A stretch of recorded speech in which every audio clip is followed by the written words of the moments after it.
जय हिंद प्यारे बच्चों, welcome to Bharatvarsh classes.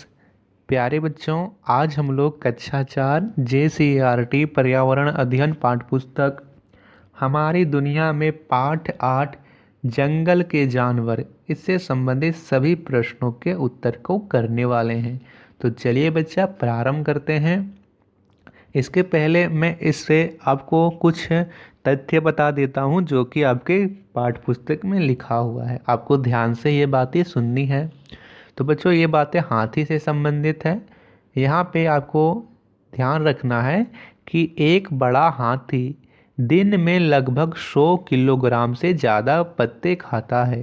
1 kilogram नहीं, 100 किलोग्राम से भी ज़्यादा पत्ते। सोचिए कितना ज़्यादा खाता है। हाथी बहुत कम सोता है। वह एक दिन में केवल 2 से 4 घंटे ही सोता है। तीसरा तथ्य यह है कि हाथी को पानी और कीचड़ से खेलना बहुत अच्छा लगता है। जहाँ भी पानी मिल जाए, कीचड़ मिल जाए तो वे मज़े से खेलते हैं। फिर प्रश्न है, एक झुंड में 10 से 12 हथनियाँ और बच्चे होते हैं। हाथी 14 से 15 साल तक झुंड में रहते हैं, फिर वे झुंड छोड़ देते हैं।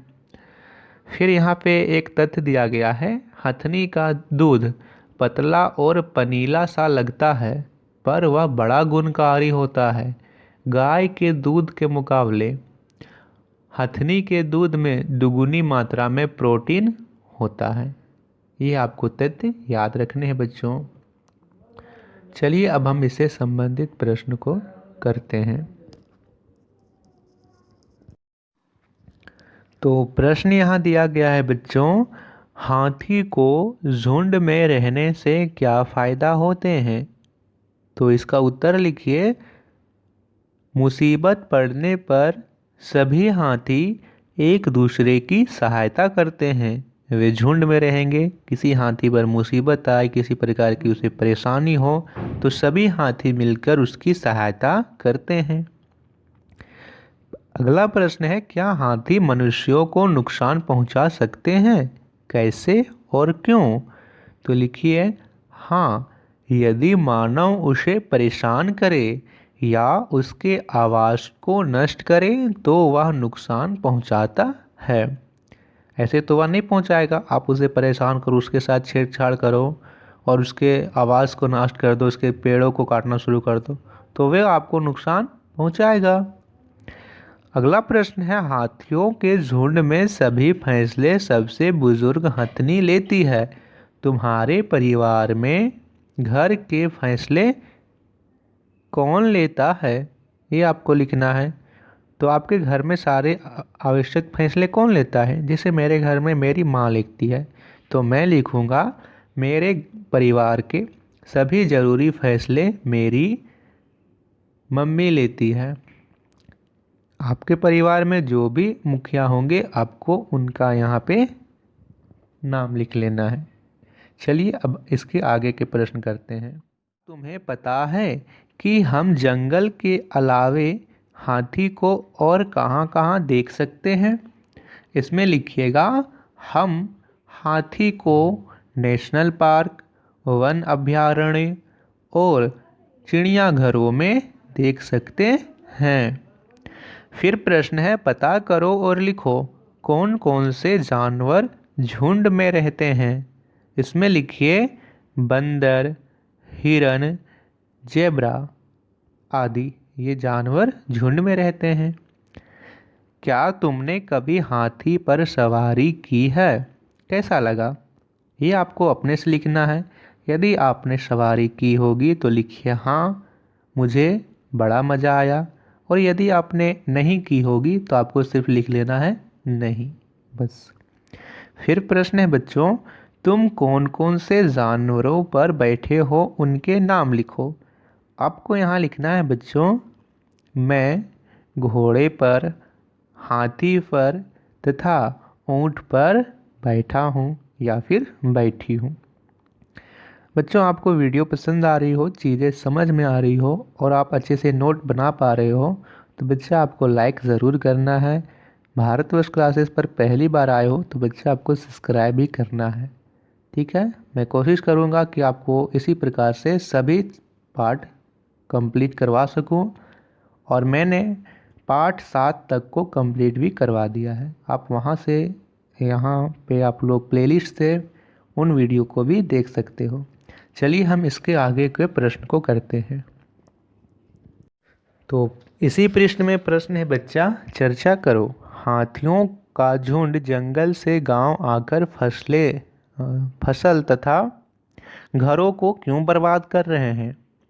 तो इसमें आप लोग लिखिए बच्चों, मानव ने हाथी के आवास को नष्ट किया, उन्होंने जंगलों का सफाया कर दिया, इसलिए हाथी गांव आकर फसलों तथा घरों को बर्बाद कर रहे हैं।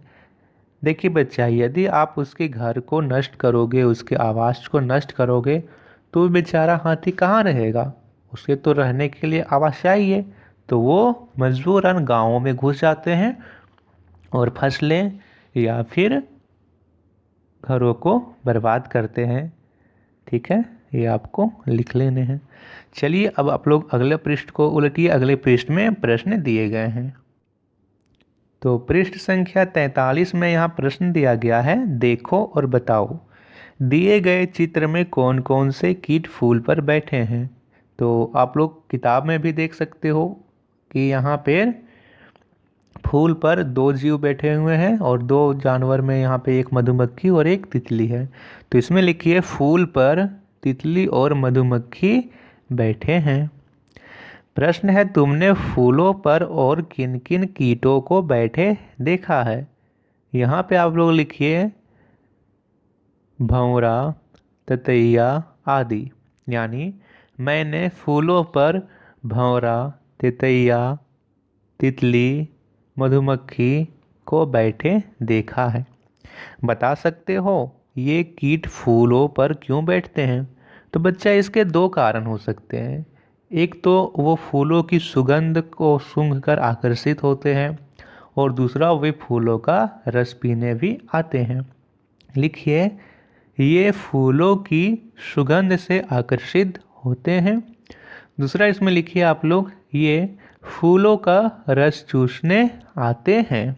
ठीक है, चलिए अब हम लोग अगले पृष्ठ के प्रश्नों को हल करते हैं। तो अगला पृष्ठ प्रश्न संख्या 44 में यहाँ पे प्रश्न दिया गया है। इसका टॉपिक है, हम कितने शर्मीले। जब मोहन आम के पेड़ पर गिलहरियों को देखने जाता है तो गिलहरियाँ झटपट इधर उधर जाती है और छुप जाती है। तो वो कहता है कि गिलहरियाँ कितनी शर्मीली है। इस प्रकार कई ऐसे जानवर होते हैं जो हमसे शर्माते हैं। शर्माते हैं का अर्थ है कि वे हमसे डरते हैं, उन्हें लगता है कि हम उन्हें नुकसान पहुंचाएंगे, इसीलिए वो इधर उधर छुप जाते हैं। और हो सकता है कि वो अपनी रक्षा करने के लिए हम पर हमला भी कर दें। जैसे सांप को यदि आप देखोगे, छुओगे तो वो क्या करेंगे? परेशान करने पर वो काट सकते हैं। बताओ तुमने किन किन पशुओं को तुमसे छुपते देखा है? तो लिखिए, मैंने पंछियों, चूहों, खरगोश को छुपते देखा है। प्रश्न है, वे इतना क्यों शर्माते हैं? तो लिखिए, वे हमसे डरते हैं। ये आपको लिखना है। इसके बाद जो दिया गया है बच्चों, यहाँ पे सुनो मेरी कहानी दिया गया है, जिसमें आपको सांप के बारे में बताया गया है और यहाँ पे बंदरों के बारे में भालू के बारे में बताया गया है। फिर आपको घोड़ा, बंदर, हिरण, हाथी के बारे में बताया गया है। चलिए हम एक एक करके इसके बारे में जानते हैं। तो सबसे पहले यहाँ पे देखिए, ये सांप की तस्वीर है। सांप के बारे में कहा गया है कि सब मुझसे बहुत डरते हैं कि कहीं काट ना लूँ। अब यह पिटारी ही मेरा घर है। मैं तो जंगल के जानवरों से मिलना और खुली हवा में सांस लेना भूल ही गया हूँ। अब तो बस इस पिटारी और सपेरा के हाथ में ही मेरा जीवन है। फिर भालू के बारे में बताया गया है, यह मत सोचो कि मैं सर्कस में बहुत खुश हूँ। नाचो कूदो, आग के गोले से निकलो और ना जाने क्या क्या ना करो तो भूखे रहो और पिटाई अलग से। फिर यहाँ पे घोड़े के बारे में बताया गया है, तुमने मेरी दौड़ ही देखी है ना, पर मेरे घोड़े पैरों के नीचे जब लोहे की नाल ठोकी जाती है तब दर्द से मेरा बुरा हाल हो जाता है। बंदर के बारे में बताया गया है कि नाचते नाचते हमारी तो कमर ही टूट गई। मन हो तो नाचो, मन ना हो फिर भी नाचो, वह भी खाली पेट। हिरन के बारे में बताया गया है, देखो मेरी सुंदर खाल, इस खाल के लिए लोग रहे हैं हमको मार। हाथी के बारे में बताया गया है, देखो मेरे सुंदर दांत, पर इन दांतों के कारण ले ली जाती है हमारी जान। तो ये जानवर अपना दुख दर्द हम लोगों से बता रहे हैं कि इंसान इसके साथ कितना अत्याचार करते हैं। तो बच्चे, हमें किसी भी जानवर के साथ अत्याचार नहीं करना चाहिए, उन्हें भी जीने का पूरा हक है। जिस प्रकार इस पृथ्वी में हमें जीने का हक है, तो ये पृथ्वी उन सभी की है, उन सभी को जीने का समान हक है, वे एक अधिकार के साथ जी सकते हैं। चलिए हम इसके आगे के प्रश्नों को करते हैं। तो अगला प्रश्न दिया गया है बच्चों, क्या तुमने किसी जानवर को दूसरे जानवर की सवारी करते देखा है? उनका नाम लिखो। जैसे सवार जानवर आप लोग देखोगे कि हाथी, यहाँ पे गाय बैल पर कौवा बगुला बैठ जाते हैं, तो सवार जानवर में आप लोग लिखिए बगुला कौवा। सवारी देता जानवर में लिखिए बैल गाय और भैंस। प्रश्न है, ऐसे और जानवरों के नाम लिखो जिन्हें हम सवारी के काम में लाते हैं। तो लिख देना है घोड़ा, गधा, हाथी और ऊंट। ऐसे जानवरों के नाम लिखो जिनसे हम खेतों में काम लेते हैं। तो इसमें लिख लीजिए आप लोग बैल। ठीक है, बैल से हम लोग खेत जोतते हैं। फिर प्रश्न है, ऐसे जानवरों के नाम लिखो जितनी नहीं होना चाहिए, यहाँ पे होगा जिन्हें हम सामान ढोने के काम में लाते हैं। तो इसमें आप लोग लिखिए गधा, ऊंट और हाथी, ये आपको लिखना है। तो बच्चों, इस पाठ में हमने सीखा कि जानवर झुंड में क्यों रहते हैं और हमें अपने फ़ायदे के लिए किसी भी जानवर को कष्ट नहीं पहुंचाना चाहिए, क्योंकि इस पृथ्वी पर सभी को जीने का, अपने प्राणों की रक्षा करने का पूरा हक है।